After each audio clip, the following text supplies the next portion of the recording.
एक शहर में चिंकी अपने मम्मी और पापा के पास रहती थी।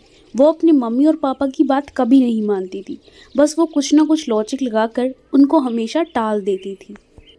चिंकी रोज़ सुबह बहुत लेट उठती थी।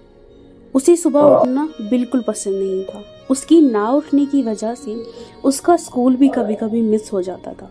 उसकी मम्मी या पापा उसे रोज़ उठाने आते थे, पर वो अपना कुछ ना कुछ लॉजिक लगाकर उन्हें टाल देती थी।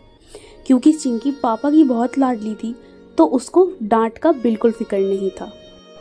चिंकी बेटा उठो, देखो सूरज भी उठ गया है। चिंकी फिर इसमें अपना एक नया लॉजिक लगाती है। मम्मी, सूरज सोया भी तो जल्दी था ना, तो वो जल्दी उठ गया। मैं तो लेट सोई थी ना, मुझे क्यों जल्दी उठा रही हो आप?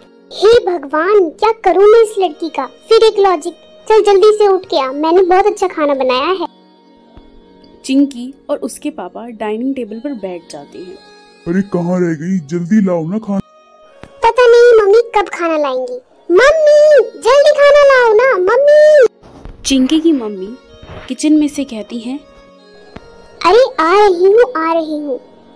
करेले बनाए हैं, करेले बनने में थोड़ा टाइम लगता है, अभी बने नहीं है, कहीं की देरी थोड़ी हो रही है। वैसे भी आज संडे है तो आराम से खा लेना। चिंकी को करेले बिल्कुल पसंद नहीं है, तो वो कहती है, करेले मैं नहीं खाऊंगी, करेले मुझे नहीं अच्छे लगते करेले। तभी चिंकी के पापा कहते हैं कि अरे बेटा, करेले हरे होते हैं और हमें हरी सब्जी खानी चाहिए। अगर हम हरी सब्जी खाएंगे तो धरती पे हरियाली कम नहीं हो जाएगी पापा? नहीं, मैं नहीं खाऊंगी। मैं तो अपनी दोस्त चिंकू के यहाँ जा रही हूँ, वहाँ पे चाउमीन खाऊंगी। चिंकी चिंकू के घर आती है तो देखती है कि चिंकू की बहुत तबीयत खराब है। चिंकू, अरे चिंकू क्या हुआ तुमको? आंटी क्या हुआ इसको? ये ऐसे क्यों लेटा हुआ है? मुझे बताओ ना आंटी, मैं तो इसके साथ खेलने के लिए आई थी, पर ये तो ऐसे लेटा हुआ है। फिर चिंकू की माँ मुन्नी को सारी बात बताती है कि उसकी तबीयत खराब हो चुकी है। बेटा, कल रात से ही इसके पेट में बहुत दर्द है। अभी अभी डॉक्टर को बुलाया तो उन्होंने कहा कि बाहर का खाने की वजह से इसे फूड पॉइजनिंग हो गई। चिंकी ये सुनकर डर गई और सीधा अपने घर आई और अपनी मम्मी को बुलाने लगी। मम्मी आप यहाँ पर हो, मुझे आपसे कुछ जरूरी बात करनी है। अरे क्या हुआ, इतनी जोर से क्यों चिल्लाती हुई आ रही है? कोई आसमान टूट गया कि धरती फट गई जो इतनी जोर से चिल्लाती हुई आ रही है? चल बता क्या बात है।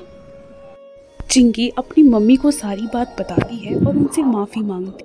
मम्मी आप मुझे माफ कर दो, मैं हमेशा अपने लॉजिक लगा कर आपको और पापा को टालती रहती हूँ, पर मैं आज से आपसे प्रॉमिस करती हूँ कि मैं हमेशा से हरी सब्जियाँ खाऊंगी और हमेशा टाइम पर उठूंगी और स्कूल भी जल्दी जल्दी जाऊंगी। तो इस कहानी से हम सीखते हैं कि हमें अपने मम्मी पापा की बात हमेशा माननी चाहिए। अगर आपको अच्छी लगी हो तो लाइक और सब्सक्राइब ज़रूर करें।